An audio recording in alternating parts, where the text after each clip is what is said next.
Welcome to the Cycling in Alignment podcast, an examination of cycling as a practice and dialogue about the integration of sport in right relationship to your life. Greetings and salutations, Space Monkeys. Before we begin our episode, a brief reminder that this podcast depends on support from the audience. The reason I am able to continue with this project is because of the support of patrons. If you are a member of my audience and you feel I have offered you insight or added value to your cycling journey, please consider a visit to my website, colbypierce.com, where you can make a contribution to the Cycling in Alignment podcast. You can support the show for as little as $8 for a one-time contribution, or choose to subscribe as an ongoing member. Thank you for your consideration. Here's your reminder to think critically, act intuitively, and pedal consciously. Boom. Photons fired. Welcome to the coin part 2. We are walking. When I say we, I mean all the Gemini in my mind movies, all the parts that make up me, which is the entire collective unconscious. Hopefully you enjoyed part 1 of the coin. I had some emotion flowing out of me during that episode, and I just kind of let it fly. Did have some people reach out to me and express their concern for my well-being, and I appreciate that. Gratitude to those of you who care for others. This is what makes the world a safe place. And after the podcast recording, I reflected on it and thought it was best to just sort of be authentic with it. Well, not really sort of be authentic, but be authentic. When people are having a hard time, that's okay. It's part of life. It's part of the human experience. And God forbid anyone think that I'm some enlightened guru who has all their shit together. You know, all the QiGong and Tai Chi in the world won't make it so that you don't feel emotions. Nor is that the point. And we'll get into some of those experiences this evening. And some of those tactics that we use to dodge or bypass the dreaded F, that is feelings. Because the last thing some of us ever want to do is feel the feelings, at least not the bad ones, the icky ones. So I'm going to start off this podcast with the reading of an email I received from a colleague that I've been corresponding with. And this colleague, who's a bike fitter, he went and did a bike race, a gravel race. And then he shared his experience with me. And it was actually a perfect illustration of occupying, we'll say, the bottom of the coin, the tails side of the coin. And in case you missed the first episode, or in case you need a reminder on what it is we're talking about, that is, refresher on the analogy of the coin. Let's recall that the top side of the coin, or commonly referred to as heads, can be thought of as a positive mind state. Ooh, drills. Power tools. That's cool. It's 8:30 at night on a Friday. And business as usual in Boulder. Summer season is construction season. That's insanely loud for me. I don't know how loud it is for you guys, so I'm just going to hang out for a second until I get past this. Distance achieved. Well, almost. So the positive side of the coin, the light side of the coin, the daylight, the sunshine, the emotions associated with this experience would include love, courage, power, reverence, sympathy. And the emotions associated with the underside of the coin, the tails side, the darker side, would include anxiety, grief, anger, fear, and worry. Now, I'm specifically listing those emotions in that order because I'm referencing QiGong, medical QiGong, which is the understanding that emotions reside in the organ systems of the human body. And this is important to understand. There is a physical correlation to your emotional state. In the last episode, I gave sort of an understanding or an example of the red light posture and how this is a function of our emotional state. And in fact, emotions occupy or make their presence known in physical aspects of our body all the time. This is also part of the human experience. What must we do in order to free ourselves of these emotional burdens, which, by the way, will linger? They will occupy. They will dwell. They will dwell in our organs over time unless we actively release them, seek to work them out. And there are all kinds of ways to do this, some of which may be more effective than others. But this is really the world of trauma therapy.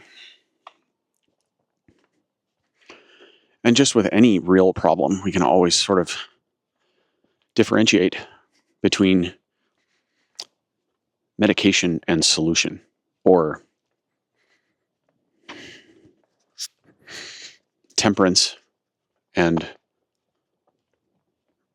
resolution, meaning we can give you Advil or we can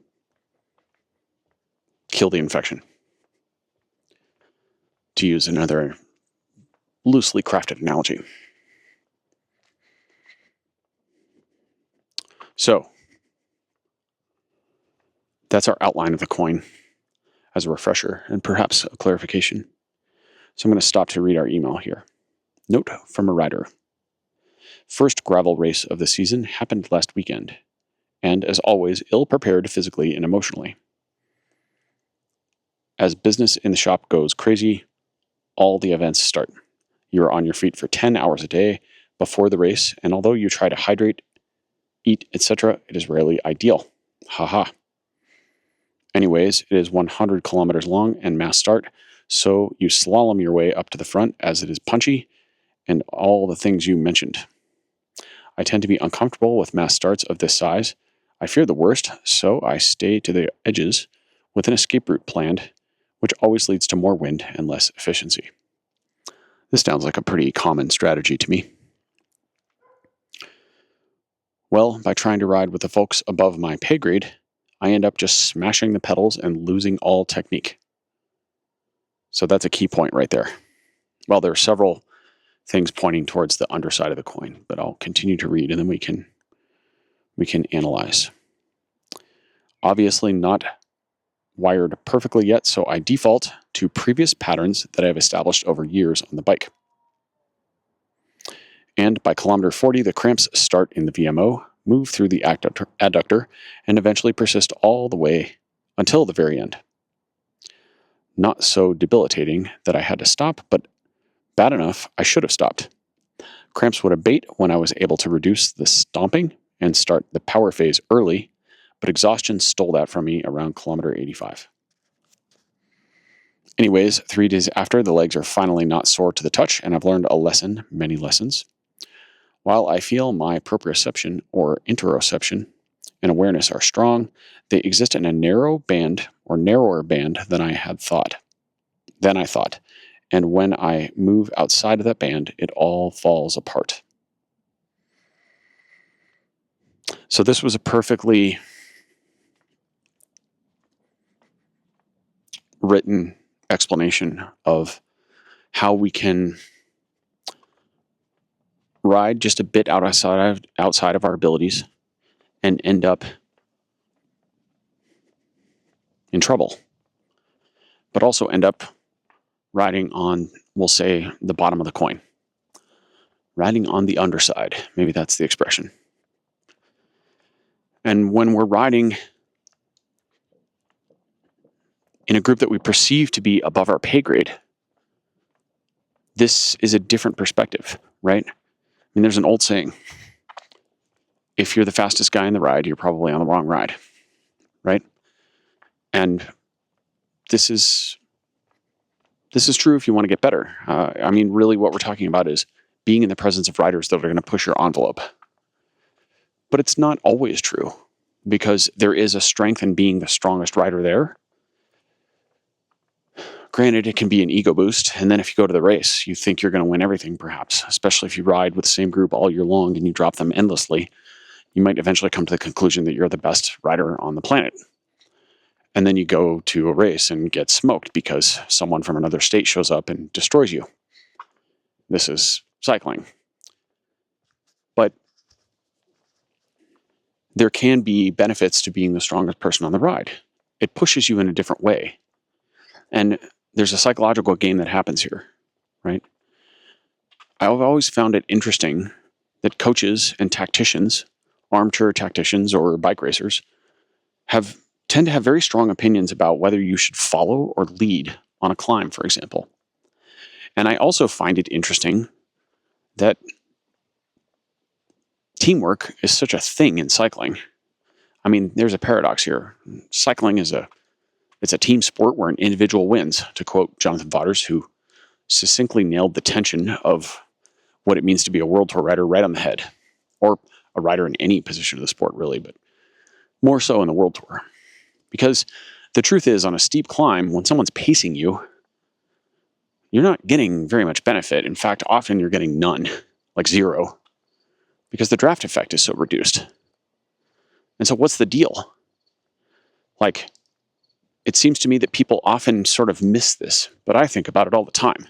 And maybe I'm just thinking I'm too clever. That's definitely possible.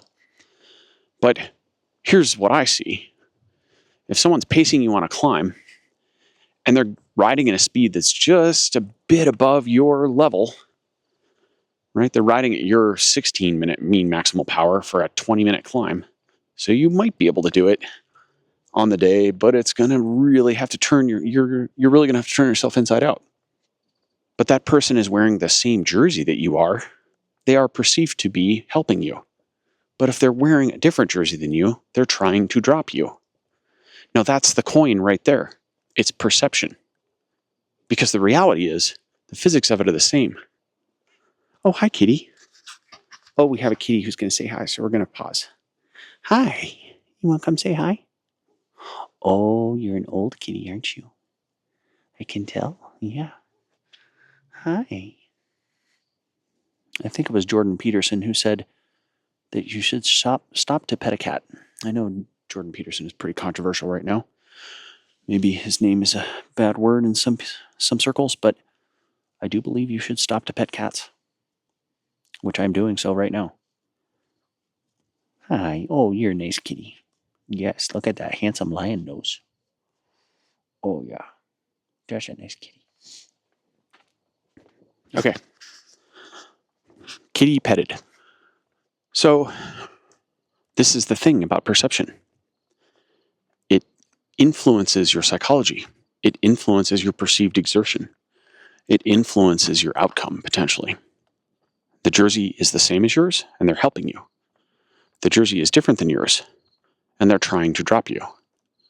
The same thing can be said when the armchair tactician argues that it is better to pull on a climb, because then you're setting the pace, you are dictating the pace, and you are inflicting suffering upon others, as though you're the Zeus of watt bombs, right? Destroying the peloton with your lightning bolts of power. And the flip side of that would be, oh no, it's much better to follow other riders. Because even though the draft effect is minimized or zero on steep climbs, you're still gaining something because they're doing the work. They're pulling. And in cycling, pulling always means you do more work. Right? I don't buy it. I find that the psychology is just different, and it probably comes down to your confidence level and maybe the size of your ego. So if you're kind of a dickhead, or you think you're the shit, then you're probably going to really get charged up by leading, by dictating the pace. right? Conversely, if you're quietly confident and you pride yourself on saving energy, you might really find that you gain a lot of energy by following riders up climbs, imagining that you're going to take off in the last 500 meters or drop them on the descent or attack them on the flats or maybe attack them on the next climb, whatever, right? So it's all perspective. This is the equivalent of a cycling Rorschach test. A Rorschach test, in case you don't know, is a psychological exam. It's an ink blot test. Most people will be familiar with this. But Rorschach is probably some sort of famous psychologist. And he would present patients with these ink blots that look like, well, ink blots, random shapes made of black ink. And the test is that you were supposed to say what it looked like. Did it look like a butterfly or two human faces or two trees or what? And this was supposed to reveal something about your psychology. If you saw in a random blot of ink something nefarious or controlling or dangerous, then ostensibly that was your subconscious telling you, or telling the psychologist rather, or yourself, something about how you perceive the world, right? On the other hand, if you saw a bouquet of flowers or, two kittens, then ostensibly you were happy and you saw the world as a good place. That's my armchair psychology interpretation and understanding of the Rorschach test. But this is the same concept that we're talking about in cycling. How do you perceive your ink blot on the climb? Are you looking at it from the top side of the coin or the bottom side of the coin? Are you riding from a place of fear? So when you're in a group, as our rider said, that was a little bit above your swinging weight, or let's see, how did he phrase it? Well, trying to ride with folks above my pay grade. So, okay, in particular, when you work in a shop and you're selling things and doing bike fit or whatever your job is that's really busy and you haven't trained very much, it's really quite easy to go to the line and not have a lot of confidence. And maybe you've got good skill to maneuver yourself to the front of the group in the beginning of the race, right? So you've got good pack skills and you're fresh, so you're burning a few matches to get up there maybe. And you get to the front. And because of your skill, you're riding with riders who, from your perception at least, are stronger and more well-trained and fitter than you are. And so this puts you in a psychological position where you have not a lot of confidence. And this is a great opportunity to ride on the bottom side of the coin, right? It's sort of imagining an impending storm coming over the mountain, to use yet another analogy. And instead of enjoying every moment that you are with a group, or focusing on how good you feel or how fresh you feel because you haven't trained much recently, and doing things like optimizing hydration and fueling and optimizing effort, being realistic about the fact that you're probably not as fit as you could be for this event. Instead of that being the mindset, it's more constantly looking over the horizon for the dark storm, the clouds that are going to descend and lightning bolts will be hurled upon you, right? And this is all pretty normal. I mean, I'm not here to suggest that it's easy to change your perspective. However, I think I mentioned this in the last episode, sometimes consciousness of a problem or awareness can be curative. So when we step back from a 50,000 foot view and we see everything from space, again, metaphorically, I don't actually say anything of substance. I just use metaphors repeatedly, by the way, in case you hadn't figured that out. When we look at everything from space, it gives us, well, perspective, and it gives us distance. And we are able to more clearly see our behaviors and our choices. And then we can make a decision. Are these choices serving us or not? Sometimes all that's required is distance and the honest reflection and witnessing of what's happening. And that can be curative in and of itself. Often there's no other doing required. You just have to witness. This is, I think, one of the most fundamental but powerful effects of psychedelic medication. I use that term specifically because I'm not talking about recreational use of psychedelics. I'm talking about within a medicinal framework with intent to provide healing or a healing network. And when we do this with the right guidance and the right set and setting, psychedelics can offer this type of perspective. People often talk about this and reflect on the fact that they just saw things from a different viewpoint, a different vantage point, and that enabled clarity in their lives. And they saw problems or relationships or challenges from all sides, and this enabled them to resolve the friction inside their psyche related to that problem. And this goes to what I was saying earlier about carrying emotions in the organ system. This is the friction that we can experience. We experience friction in life when we carry old emotions, crusty old emotions stored in our bodies and deep within our psyche.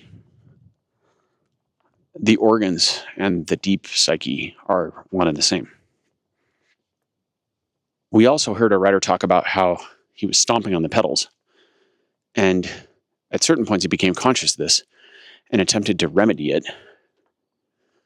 Probably the cramps helped with that awareness. And when he began to initiate the power phase earlier in the pedal stroke, that helped.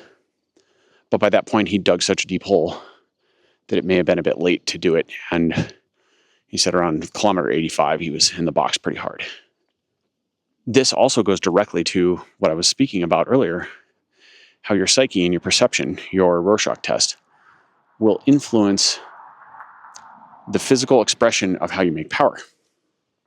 And so our rider's stomping on the pedals. Well, stomping is a push down, and probably a push down with a bit too much quadriceps and not enough load sharing.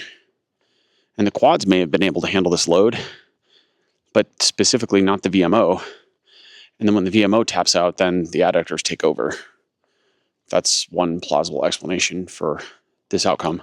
I've never seen this person on the bike, so I don't know what their stance is like or what their foot angle relative to the top tube is like. I don't know anything about their cleat position or anything like that, but this is not uncommon. And I myself have experienced cramps in the adductors at times. It's a thing. It's a thing that can come.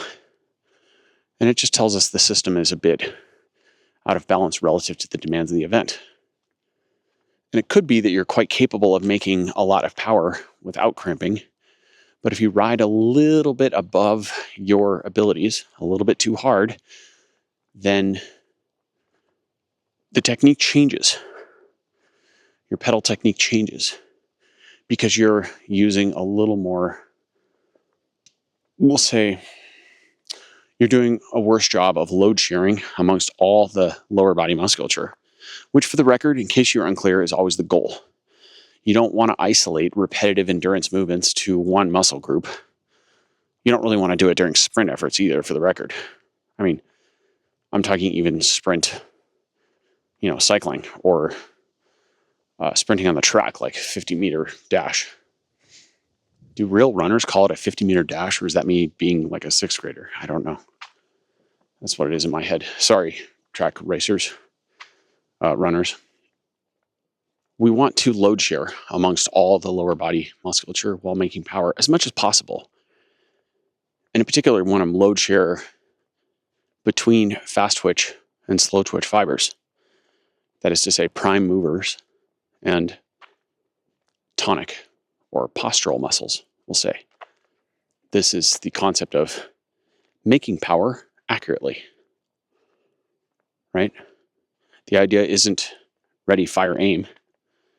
It is precision movement. And I see so many riders who are really strong, but don't have a lot of control over that strength.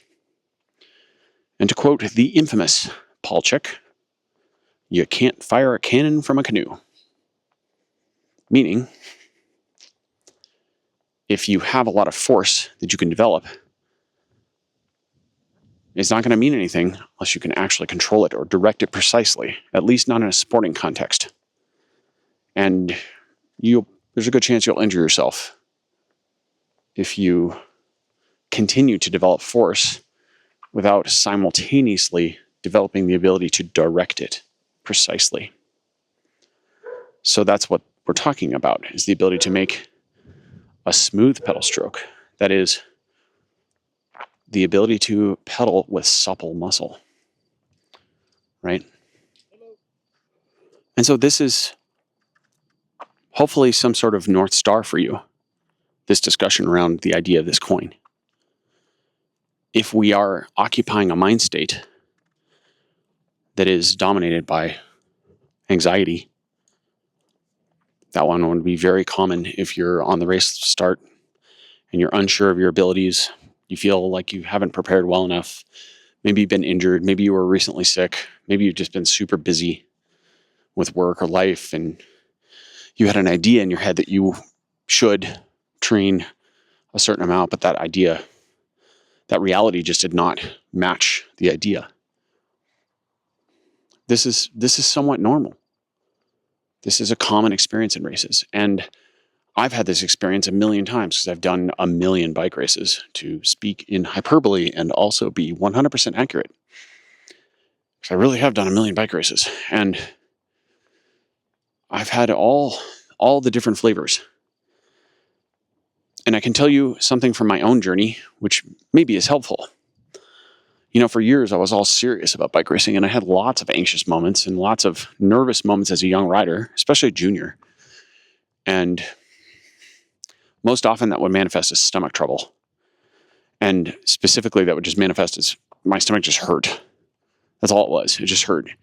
And it didn't hurt me to the point where I couldn't race, but it definitely hurt me to the point where it was distracting and annoying. And I was concerned for my health. It was sort of this nagging alarm bell going off, like, something's not right. And that was just my nervousness, right? That was my worry, really, would be the most accurate way to say that. The stomach is associated with the spleen, and at least in the medical QiGong system, we're talking about worry would be the dark side of the coin, and sympathy would be the positive side of the coin.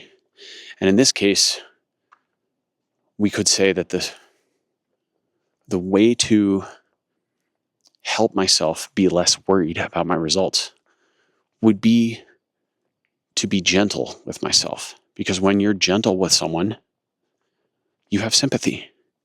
You have understanding of what they're going through, right? You can feel a little bit of what they feel. And so again, I'm just trying to reverse engineer, heal my own inner child here, my own young bike racer. I mean, I'm thinking of times when I first started racing. I was 15, and I was just so nervous and so worried that I was going to get dropped. I was worried that my performance would not be good enough. I was worried that I wouldn't be fast enough. Worried that I would do something wrong or crash in a corner, etc. And all these worries, this is spleen and stomach, the stomach of ideas. And the stomach was upset. The stomach was hurting because of my worry. That was the physical manifestation of that emotion.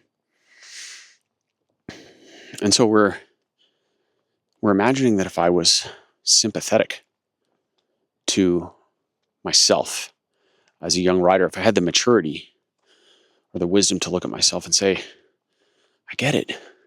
This is scary. You're doing something new. You're doing something exciting, and you're putting yourself out there. That's a risk.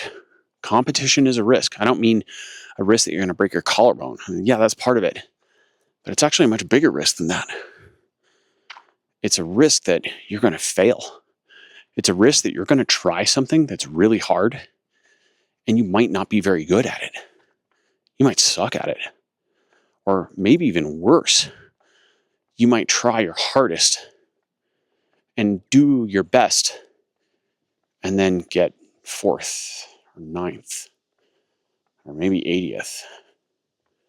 And I've been all those places in bike races.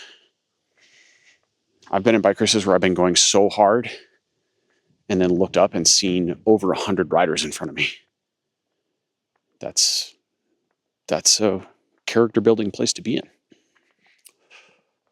We can begin to understand the sides of the coin when we think about the emotions that are involved, and we understand and reflect on our own emotions and witness them. And we begin to consciously, at least actively, try to inhabit, or inhabit's not the right word, occupy, embody, and be present with the top side of the coin, the heads side. And the top side of the coin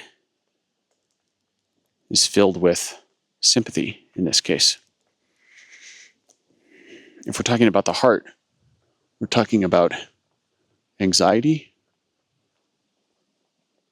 as the bottom side, and of course, joy, love, and laughter is the top side. So if you're on the start line of a race, this is common these days because everybody's racing gravel, and everybody lines up for their gravel race like an hour before the start. This is one of the biggest problems in the sport. This is the stupidest part of the sport, I gotta say. Guys, we can figure this out. Like, what the fuck? Why would we have a gravel race start at 7 a.m. and have everyone on the line at 6 a.m. just standing there getting cold? None of this makes any sense. We can figure out a better way to have this happen. Have a freaking start grid. Have corrals, but have better corrals so that people can show up 10 minutes before like a normal freaking person. Anyway, like nobody used to line up. Like criterium starts are way more important than any gravel race, and no one ever lined up for a fucking criterium an hour in advance. I don't care how big it was. I did the biggest criteriums ever in the US. So none of this makes sense to me. Why have we not solved this problem? It seems like low-hanging fruit. When we're feeling anxious about our race, or about the start, or about missing our feed, or having enough endurance, or getting to the front, all things that are pretty normal to feel anxious about, how would we counteract that? What is the antidote for anxiety? Well, it's laughter. What lights up your heart? Laughter. So here's my challenge for you. When you're sitting on the start line and you've got 27 minutes to go before your gravel race starts, or 18 minutes to go, and your legs are cold and maybe you're shivering because it's usually 6 a.m, and you're ruminating over how your race is going to go, and this is probably adding to your anxiety, here's my challenge. Just introduce yourself to someone next to you and tell them a really stupid joke. Something disarmingly stupid. Something inappropriately silly. Just whip out a dad joke. And even if no one really wants to laugh at first, then just witness it and call it out. Be like, yeah, I know that was a stupid joke, but I'm feeling a little anxious and just thought I should laugh a little bit. And even if no one even acknowledges what you did or laughs at all, even just having that come out of your mouth will help everyone feel better and you feel better. It will dispel a little bit of that anxiety. And when we make an effort to embody the top side of the coin, it just gives us a little bit of actionable momentum in the right direction. And this is what we need to perform our best. Is training not simply tending your garden? Is training not daily attention to habits? Training is pumping up your tires. Training is turning on your power meter, zeroing out your power meter. Training is eating the right food. Training is going to bed a little bit earlier on the days that matter. Training is attention to details. It is tending your garden, cleaning the baobabs in the world of The Little Prince. And this concept of tending the garden applies to everything. So we can tend our mental garden as well by observing our mental state and just witnessing it without judgment. You don't have to spiral out on things. That's a really important concept. I'll get to that in a second. But just constantly tending the garden. You don't brush your teeth once. You don't take one shower, like when you're 9, and then be like, well, I took care of that. It's not like buying a couch, right? You buy a couch, and you pretty much don't have to buy a couch for another, 10 years, 5 years, 20 years. Depends on how long you use your furniture and maybe how often you clean it. But being a human is a little more like brushing your teeth. You brush your teeth every day. You've got to attend to your emotional garden every day. This is practice. This is being a proper human being. And the first step, you don't have to be a master psychologist to do this. The first step is simply being honest with yourself and witnessing your own emotions. That's all it is. As I said, that in itself can be curative. Put distance between you and your emotions. This is actually the first step of meditation. It is learning to witness the self. And so by witnessing our emotions, our anxiety on the start line, we can use the antidote to anxiety. And this would be laughter. If you're feeling grief on the start line, which you could, the antidote to grief is courage. How would one feel grief on the start line? Well, the first place my mind goes is to loss. Grief is about loss. And so if you recently lost a loved one, but you find yourself on the start line of a bike race, you could be experiencing loss at that moment. And the antidote would be courage, right? And I find it helpful to have a very simple archetypal representation of each of these emotions in our minds that we can draw on to kindle what we want to kindle. This is tending the garden. It's about building thought habits, patterns, right? Just like you have to be attentive. If you want to retrain your pedal stroke, you've got to pay attention to retrain that movement engram. It's the same idea. So if we want to rekindle our emotions and we want to work away from grief, we think of courage. Well, what's courageous? The image that comes to my mind is, here's a good one, in the second Dune movie, when the Fremen are attacking the Sardaukar army, and they're riding in on top of the worms. If you don't know that scene, or you've forgotten it, the next time you're watching it, just see if that reminds you of courage. And play that sound in your mind, and boom, there it is. Instant access. Hard drive is on and open. And this is a useful technique, I think.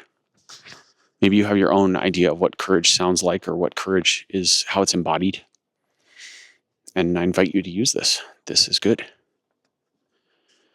And if you're feeling angry, rewinding. You could also be experiencing perhaps grief on the start line if you're feeling like this was the race that you focused on for the season, and it's your goal, and you're feeling grief on the line because you're forecasting into the future and you can already see that your performance will not be what you wanted it to be. That's a sense of loss. Like maybe you signed up for whatever bike race, August 1st, and you had it in your mind, you signed up for it January 1st and you worked towards it for 9 months. More than half a year you trained for this event, but things just didn't go right. You got sick, or you injured your knee, or you crashed, or whatever. Or maybe, you had some personal disaster, or you got divorced or lost your job or something. And there you are on the start line. And you can already feel that this race is not going to be what you wanted it to be. That could really generate a sense of grief. because you can sense the loss. Now, granted, you're future casting. It hasn't happened yet. And there are times when we can future cast and be wrong. That is definitely the case. I've done that before. It's a human thing. Sometimes we can catastrophize our futures unjustly. So that's a possible explanation of how you could feel grief on the start line. I'm just sort of imagining that because I want to draw together practical applications for these emotions so that you can understand them, hopefully from different sides. And then hopefully that'll help you have your own experience of this conversation, and it's useful. And if you're feeling anger on the line, this would be associated with the liver. Rewinding one more time, I don't think I mentioned this, but grief is associated with the lungs, and courage then is also associated with the lungs. This is why, I don't think I said this, this is why courage would be associated with a powerful roar or a shout or a call to action or some vocalization that is courageous, right? Maybe it's a lion's roar. Maybe it's a ferocious house cat. When we're talking about anger, this would normally be associated with the liver. And the antidote to anger is power. So that's a good one for bike racing, of course. And this is also why some people who are very, very angry make good bike racers. I can think of a few popular examples, one of whom claims to have won the Tour de France 7 times and maybe did or maybe didn't, depending on which version of revisionist history you care to subscribe to. About the angriest man on the planet, and from what I can tell, hasn't changed a single bit. And that's disappointing because the reason we're here is for growth. But what do I know? And so if you're going to harvest anger and use it to make power, well, this is, I would offer, a twisting of the coin. It's manipulating the coin for, we might even say, nefarious intent. That's me. This is just an idea that's coming to me right now, the concept.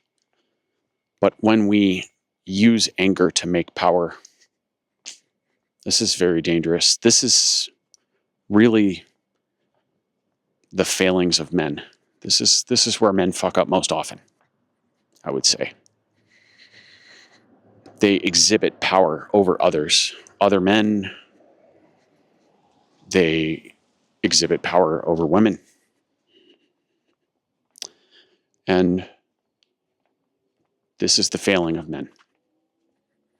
If you're doing this, you are fucking up. Grow the fuck up. Take responsibility for your shit. Sort out your anger in a helpful, constructive way. And embrace some growth, man. Deal with your shit. Stop trying to fight your dad. You can't just punch your way through life. We can use the antidote to anger, and the antidote to anger is power. And when we use it appropriately, when we use it in a way that is just and healthy, we take power over our situation. We move with precision and action. We move with intent. But power isn't only about movement, it's also about presence. It's about domain. It's about authority over your kingdom. This is true power. And so the antidote to anger is, I would say, the domain of the king. We might describe it as the domain of the king. Taking power over your kingdom. This is just one interpretation, but it's the one that comes to me at the moment. Now, if we go into a bike race with fear, fear is the domain of the kidneys. And I will tell you that your kidneys are effectively your battery packs. Your kidneys are the batteries of your body. And you wouldn't go to the race with your Di2 out of batteries, would you? Nor would you show up to the line with not a single gram of carbohydrate in your body, unless you're a keto evangelist. But even then, you would still have carbohydrates in your body. Otherwise, you'd be dead. But most people will show up to a bike race with quite a few carbs in their system, myself included. And this has advantages, at least in my case. And individual results will vary. And also remember that bio-individuality rules all. That said, the kidneys are your battery packs. And so if you are having a fearful experience, or if your psyche is dominated by fear, and you show up to the line, that'll sap your battery. You're just not going to have as much strength on the bike, or really endurance, I would say. The critical levels of your mojo will be depleted. Wow, our nighttime is now dominated by shouting children running around on motorized bicycles, going way too fast, usually without helmets. This concerns me and most of the other parents who live here. Because if I had that much power and speed at that age, it would be no time at all before I hit something really, really hard. It's amazing how hard cars are. For those of you who have ever run into a parked car, I've done that once. You don't think of cars as hard objects, but as it turns out, they're amazingly hard. So, even though all those molecules are buzzing, that electrical field is quite strong.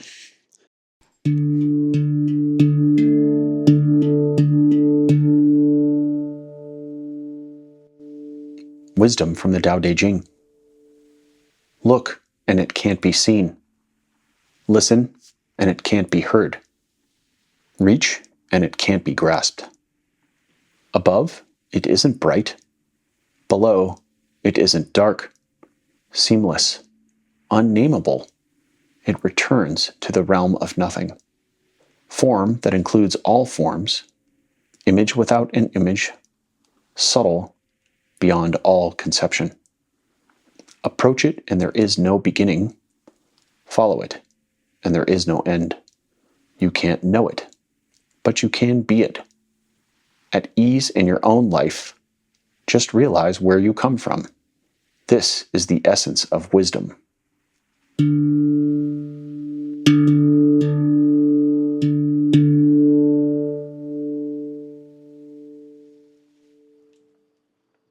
So we definitely want to find the antidote to fear. And okay, there are lots of examples of fear in a bike race. You could be afraid that you're going to get shelled on the climb. You could be afraid that you're going to get dropped on the descent. You could be afraid you're going to crash on the descent. If you're racing a mountain bike race, you could be terrified that you're just going to go rocketing off of a cliff or wrap yourself around a tree. The same thing is true in a gravel race, right? You could be afraid that you're not going to make it to the front. You can be afraid that you're just not going to be fast enough, or that you're going to suffer like a dog the entire day and be assaulted brutally by cramps. And the antidote to fear is reverence. So reverence is,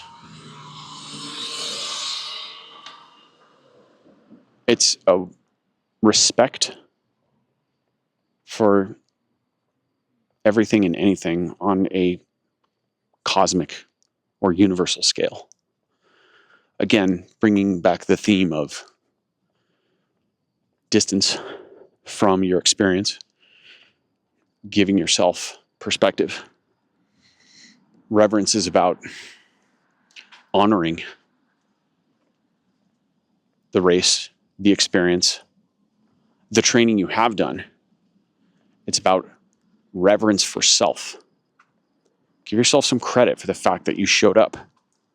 Give yourself some credit for the fact that even though your preparation may not have been perfect, you're on the line and you're going to do the best you can. And have reverence and respect for your own limits. So this is perhaps one of the more challenging aspects of competition, no doubt. But it's also probably the single piece of advice that our rider who shared this email with us could have benefited from. That is, had he respected his own limits just a bit more, had he had a bit more reverence for his own domain of ability, he may have had a very different race experience. And here's a crazy little secret about cycling that not a lot of people know. There's not a linear relationship between effort and strain, right? So think for a moment about these two concepts. The difference between effort and strain. Effort is how hard you're trying, and strain is the sense of ouch you get from that level of trying. Those are two separate things. So that's the first point. I'm not sure everyone knows that. I'm pretty sure a lot of people don't know that. They're two different things, but they're also not linear, meaning that if you're a 7.9 on the effort scale, you're not necessarily a 7.9 on the strain scale. These can be discontinuous. I think I just made up a word. These can be separate. And that's a good thing to know because the scales are a bit different. And the implication of this is non-trivial. It's kind of like Fahrenheit and Celsius. They don't go 1-to-1. And so the important part to know is that there are times when your effort level is a 9.9 and your strain is a 9.9. And there are times when we can reduce our effort level to, we'll say, 8.9, which is significant in terms of the reduction. But your level of strain can go down more. It can go down to 7.2. And I'm making up numbers for illustration, but this is the fundamental relationship. Sometimes we let off the gas a little bit, and our sense of strain goes way down. And here's the punchline. The difference in speed between an effort level of 9.9 and 8.9 ends up being not nearly as big as you think it does. And this is everything about the coin. It's about trying a little too hard. And when you try a little too hard, then it puts you into this state on the bottom side of the coin where all the negative emotions come out and you ride in the presence of those emotions. And it spirals you into a poor biomechanical, what's the way I'm looking to phrase this? A suboptimal biomechanical state. You start to pedal like crap. And pedaling like crap for a minute or two here or there isn't a big deal. But when you do it for an hour or for the first 40K and the cramps come, then you're in the box. And once you're in the box, it is really hard to climb out, as evidenced by our rider's email. He said, I was able to hold off the cramps by being attentive to my pedaling, starting the power phase early in the stroke, which, by the way, is the single most important thing you can think about in pedaling, with exception maybe of having good power transmission through a stiff ankle. More on that in the future. But even when with attention, once you're in the box, it's really hard to climb out. And the last 15K, the cramps came back. One final point before I sign off on The Coin, Chapter 2. Emotions are weird little buggers, and we can do a thing. And the thing is we can amplify our negative mind state by spiraling out. And this is how this happens. You're having a bad race. You're having a bad day. It can be on or off the bike. You begin to suck at whatever you're doing. Maybe you throw a temper tantrum. Maybe you get an hour and a half into your race. You come to an hour and a half into your race and you realize that you haven't eaten enough and you begin to cramp or bonk or go out the back. And then you do the math on it and you realize I've got 5 hours of racing to go and now I'm completely fucked. And you get pissed off at yourself first. And then you feel sorry for yourself. Why have I not learned how to eat properly?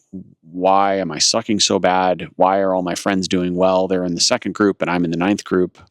There's a million people in front of me and I'm going slow as hell. And did someone tie an anchor to my bike? And when we start beating ourselves up for having a bad experience, this is a shame spiral. And I will tell you that shame is the lowest energy vibration of all emotions. If you're feeling shame because you're embarrassed about your performance in your race, there is no faster way to detonate yourself than that. You cannot perform anywhere near your potential if you're feeling shameful. So that is a habit, a bad habit that many people have. When something goes poorly, then they start to abuse themselves about it or beat themselves up about it. And if you have this habit, it's something you absolutely have to stop in its tracks. And there are times in life when you need to be gentle with yourself. And there are times in life when you need to have understanding. And then there are times where you just need to fucking get out of bed and do 50 push-ups. Like right now. There are times when everything stops and you have to take action. This is the immediacy of life, right? Like, we can love nature, but if a poisonous spider crawls up your arm, there's only one appropriate action, and that is to kill it before it kills you, right? I mean, I'm being a little bit, I'm making up a thought experiment to illustrate the point. But the point is valid. There are times when you must act swiftly and with precision. And this shame spiral is one of those times. If you start beating yourself up when you're already having a rough day because you're having a rough day, and then you feel sorry for yourself because you're beating yourself up, and then you get angry with yourself because you're beating yourself up, you just spiral down into a black hole of shit. And this is a very unhealthy mind state. You cannot allow this in yourself. You have to find self-compassion and self-love. And even more importantly, you have to immediately stop this behavior. The shame spiral is something that has to die. You've got to assassinate that part of yourself forever. Negative mental self-talk, that's not a way to make it through a bike race. And a shame spiral is just that, amplified. So witness your own mental state and witness it without judgment, right? There's nothing to do other than understand at first. The exception is the shame spiral. So what is the antidote to shame? Anything but shame. Love, talking with others, being honest, speaking to yourself in a gentle voice, speaking to yourself in a firm voice if you need to, speaking out loud in a voice that is more constructive. Like, try something abrupt. Smack yourself in the face if you have to. But the shame spiral must stop. You must unwind. That is my challenge to you. That and the stupid dad joke on the line when you're feeling anxious. I think that's all I have on the coin, part 2. I am grateful you find my work helpful. Ooh, neighbors making noise, people driving trucks everywhere. Loud trucks. You're so big and strong with your truck. Thank you for listening. As always, thinking critically, pedaling consciously, and acting intuitively. Be well.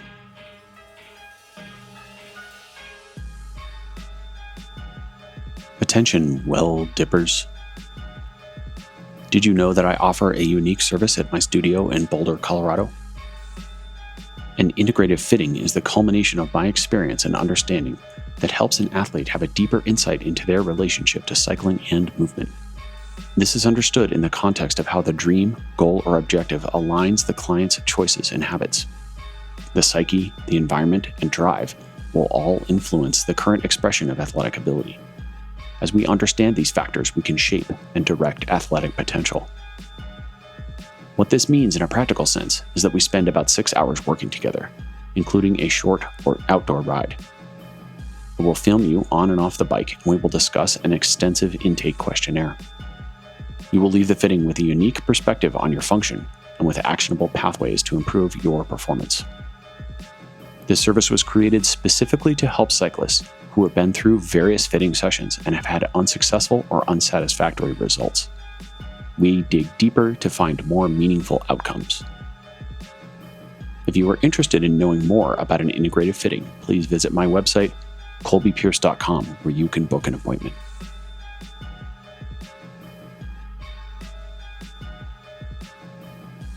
Epilogue. I want to share a few brief thoughts about the inception of cycling and alignment. The purpose of this podcast is for me to get 3.5 decades of hard-fought lessons out of my skull. Some of them through my own research and reading.